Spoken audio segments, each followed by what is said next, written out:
Ça fait quasiment 3 ans que j'ai commencé à m'intéresser à la DeFi, et en 3 ans, vous vous doutez bien que j'en ai connu des galères. Donc aujourd'hui, on va voir 5 erreurs à ne pas faire sur la DeFi, et croyez-moi, même si vous n'êtes pas débutant, vous pouvez en faire des erreurs. Mais être conscient de certains risques, de bonnes pratiques aussi, ça va vous permettre d'éviter les plus grosses erreurs. Et la première, c'est ce que je qualifierais d'appât du gain. La DeFi, la finance décentralisée, ça fait envie à certains parce qu'on a de beaux rendements, à 2 chiffres, à 3 chiffres, voire même plus encore. Et justement, ce n'est pas aussi magique que ça. Il faut comprendre d'où vient le rendement, et si jamais ça vous intéresse, j'ai fait une vidéo sur le sujet. Mais au cas où, les bases, ça va être de comprendre les risques dans ce que l'on va déposer et aussi dans ce que l'on va générer comme intérêt. Par exemple, si j'ai un rendement de 100% annualisé, mais que c'est sur des stablecoins, le risque il va pas être dans la crypto que je dépose puisque c'est des stablecoins. Peut-être qu'il y a très peu d'argent de déposer et que des gens vont vite arriver et en rajouter, ce qui fera naturellement baisser le rendement et le ramènera à des niveaux plus raisonnables. C'est possible aussi que vous soyez sur un protocole relativement risqué, sur lequel vous n'allez pas être garanti de revoir vos cryptos. Il y a énormément de raisons diverses et variées qui existent pour expliquer des rendements élevés. Mais la plupart du temps, ces rendements élevés, ils vont pas être sur des stablecoins, ils vont plutôt être sur des shitcoins. Le genre de crypto qui ne fait que descendre quand on regarde son graphique. Et des exemples comme ça, il y en a une pelletée. C'est sympa d'avoir 5% d'intérêt par jour sur ta crypto, mais si en moyenne elle fait moins 20% par jour, c'est pas terrible. Donc méfiez-vous des rendements élevés. Avec le temps, avec l'expérience sur la DeFi, vous allez pouvoir comprendre d'où viennent les risques et aussi comment sont générés ces rendements. D'ailleurs, il y a une autre erreur à éviter et elle est très souvent associée à cet appât du gain. On va souvent retrouver des intérêts élevés sur des pools de liquidité. Ces fameuses pools, c'est ce qui va servir à pouvoir échanger des cryptos sur la finance décentralisée. Le souci, c'est que les cryptos qu'on va déposer dans des pools de liquidité, elles sont volatiles.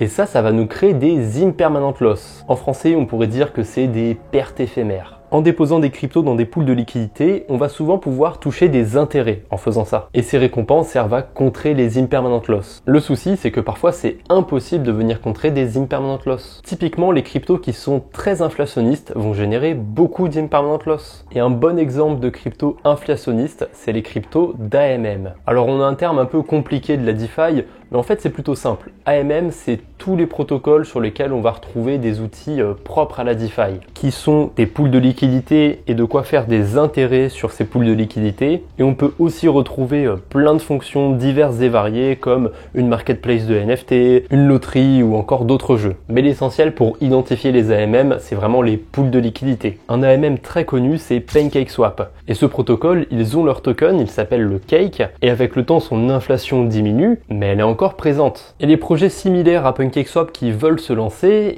pour intéresser les utilisateurs, ils vont imprimer un maximum de leur crypto maison. En soi, il n'y a rien de mal à faire ça, d'imprimer une grosse quantité de crypto pour inciter les gens à venir sur leur protocole.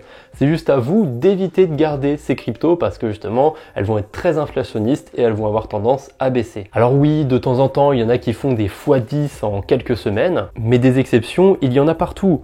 Dans ce cas, ça arrive parce qu'il y a un énorme engouement d'un coup sur un projet, et cet engouement va être plus fort que l'inflation du projet. Donc forcément, il va exploser. Mais bon, plus vous allez être débutant sur la DeFi, et plus vous risquez de découvrir un projet quand il est au maximum de sa hype. Donc je ne vous conseille pas d'acheter des tokens d'AMM. C'est vraiment une erreur à faire, et dans le pire des cas, si vraiment vous voulez ces tokens d'AMM, vous pouvez aller en farmer en déposant des liquidités. Bon, pour la 4e erreur, on va changer un petit peu de registre. Dans vos pérégrinations sur la DeFi, vous allez probablement devoir envoyer des cryptos vers d'autres écosystèmes. Et il y a un truc qu'il ne faut surtout pas oublier, c'est les frais de transaction.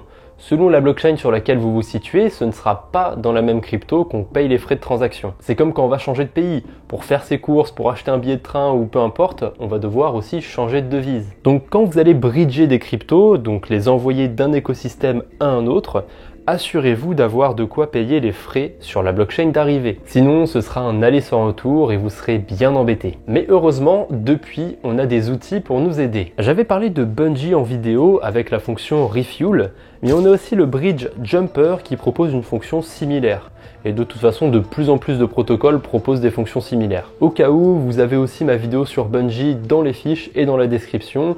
On ne sait jamais. Maintenant, disons que vous êtes parfaitement au courant de cette notion de crypto qui servent à payer des frais de transaction. Une autre erreur, ça va être de sous-estimer la quantité des frais à payer. Certains écosystèmes sont chers en frais. Ethereum typiquement. D'autres sont plus abordables. On a Avalanche, Polygon ou encore Arbitrum. Mais est-ce que c'est si abordable que ça? Eh ben pas forcément. Sur Arbitrum, en temps normal, on va payer entre 10 et 50 centimes par transaction. C'est pas beaucoup sur une transaction à 100 €. Mais si je dois faire 2-3 transactions d'un seul coup, ça va multiplier les frais déjà. Et si je me rends compte que j'ai bougé mes cryptos vers une stratégie et que j'ai envie de changer parce que les intérêts sont faibles, ça va encore me faire des frais puisque je vais bouger mes cryptos. Donc quand on a un portefeuille modeste, c'est très important de faire attention aux frais de transaction. C'est bien de vouloir chercher des rendements toujours plus compétitifs sur la DeFi, mais il faut pas venir se faire bouffer par les frais. Parce que si vous vous mettez sur un rendement que vous gagnez 2 $ et qu'ensuite pour vous déplacer sur un autre rendement, vous perdez 5 $ dans les frais,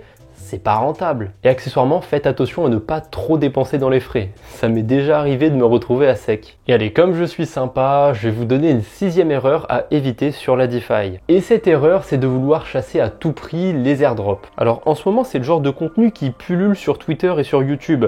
Et honnêtement, il y a des choses intéressantes à faire.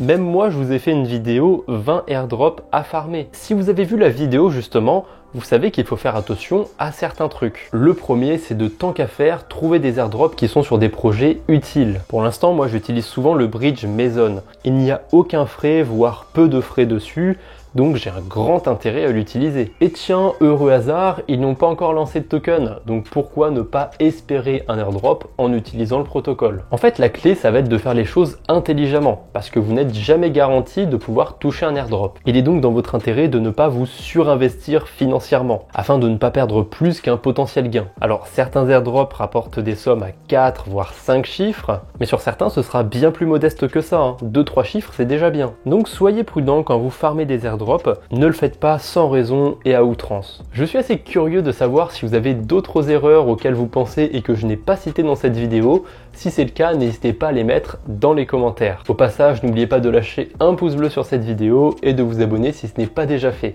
Voilà, je vous embête pas plus, on se retrouve bientôt j'espère, d'ici là, portez-vous bien, salut tout le monde!